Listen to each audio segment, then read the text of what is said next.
পলাশী যুদ্ধ আমরা ইতিহাসে বলেছিলাম, সে পলাশী যুদ্ধ হয়েছিল নবাব সিরাজউদ্দৌলার সঙ্গে ইংরেজদের লোয়ার ট্রাইবের নেতৃত্বে। সেখানে ভারতবর্ষের এবং ইংরেজদের বেশ কিছু মানুষ বিশ্বাসঘাতকতা করেছিল। বিশ্বাসঘাতকতা মানে কি? খারাপ কাজ, যার হয়ে কাজ করার কথা তার উল্টো কাজ করেছে। তার বিশ্বাসঘাতকদের পরিণতি যে ভালো হয় না তার প্রমাণ আমরা এখানে দেখতে পাচ্ছি। পলাশী যুদ্ধের প্রথম বিশ্বাসঘাতক কে ছিলেন? মির্জাফর আলী খান, মানে মির্জাফর বলা হয়। মির্জাফর ছিলেন নবাব সিরাজউদ্দৌলার প্রধান সেনাপতি। কি জন্য করেছিলেন না, নবাব সিরাজউদ্দৌলাকে যদি হারাতে পারি তাহলে আমি মসনদে বসবো, বাংলার মসনদে বসবো। তার শেষ অবস্থা কী করে হয়েছিল? কীভাবে মারা যান?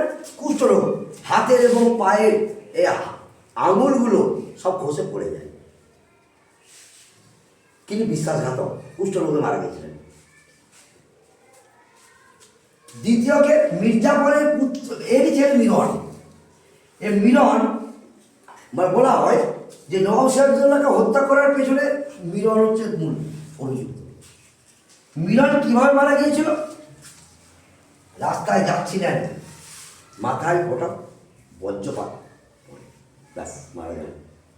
কি না, বিশ্বাসঘাতক, এইভাবে মৃত্যু হল।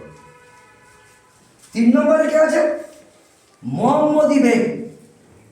এ মোহাম্মদী বেগ আসল নিজে হত্যা করেছিলেন সিরাজউদ্দৌলাকে, সবচেয়ে নিজে প্রথমে। এই মোহাম্মদী বেগ কি হলেন? পাগল হয়ে গেছিলেন, দিয়ে কুয়োতে ঝাঁপ দিয়ে দিয়েছিলেন, মারা গেলেন। বিশ্বাসঘাতক। এবং মানে এই যে মোহাম্মদী বেগ এই মিলনের আদেশে কিন্তু করেছিলেন কাজটা, সিরাজউদ্দৌলা হত্যা করেছিলেন।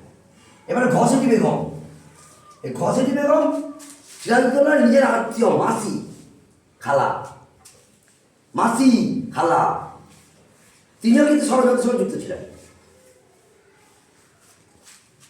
শেষ পর্যন্ত কী হয়েছিল না, এই যে মিরন এই ঘসেটি বেগমকে অন্যভাবে মেরেছেন। কীরকম না, নদীতে গিয়েছিল, সেই নদীটা হচ্ছে বুড়িগঙ্গা। এই বুড়িগঙ্গার নদীর নৌকায় যাচ্ছেন, তার আদেশে নৌকা ফুটো করতে আসছিল বুড়িগঙ্গার মাধ্যমে, তিনি ডুবে মারা যান। ঘসেটি বেগম সিরাজউদ্দৌলার সঙ্গে বেইমানি করেছিলেন, বিশ্বাসঘাতকতা করেছিলেন, তার মৃত্যু জলে ডুবে। তারপর জগৎ শেঠ খুব ধনী ব্যক্তি ছিলেন। জগৎ শেঠ ইংরেজদিকেও টাকা দিয়েছিল, অর্থ দিয়েছিল, মির্জাফরকেও অর্থ দিয়েছিল, প্রচণ্ড ধনী ব্যক্তি। তাহলে সে জগৎ শেঠ কী হয়েছিল, এই মিলনের আদেশে জগৎ শেঠকে প্রথম মারা হয়েছিল।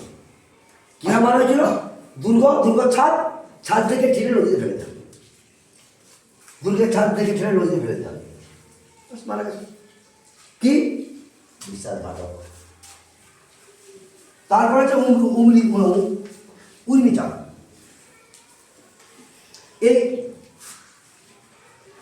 এর কি অবস্থা ছিল না, এ বিরাট লোভী মানুষ ছিলেন। তিনি চেয়েছিলেন যে আমি কিছু অর্থ করি পাবো, তাকে 1 ফোঁটাও দেয়।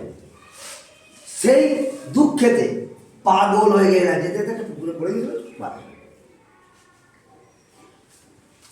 সবচেয়ে পলাশী যুদ্ধের আসল নায়ক রবার্ট ক্লাইভ এই লোকগুলোকে নিজের দলে নিয়ে করেছিলেন বিশ্বাসঘাতক। যখন এখান থেকে ইংল্যান্ডে চলে গেলেন, ইংল্যান্ডে গিয়ে প্রচুর টাকা পয়সার দুর্নীতিতে জড়িয়ে পড়েন। লাস্টে কী করেছিলেন? নিজের গলাতে খুর চালিয়ে নিজে মারা যান, নিজেকে নিজেই মরতে হবে। তাহলে আমরা কি দেখতে পাচ্ছি, যদি বিশ্বাসঘাতকতা করা কারোর সঙ্গে কিছু হয় তাহলে তাদের পরিণতি এইরকম ঘটতে পারে। আমরা জীবনে কোনোদিন কারোর সঙ্গে বিশ্বাসঘাতকতা করবো না, বিশ্বাসকে অমর্যাদায় করবো না, মানুষকে বিশ্বাস করবো এবং যে আমাদের বিশ্বাস করে তার বিশ্বাসের মর্যাদা। বোঝা গেছে?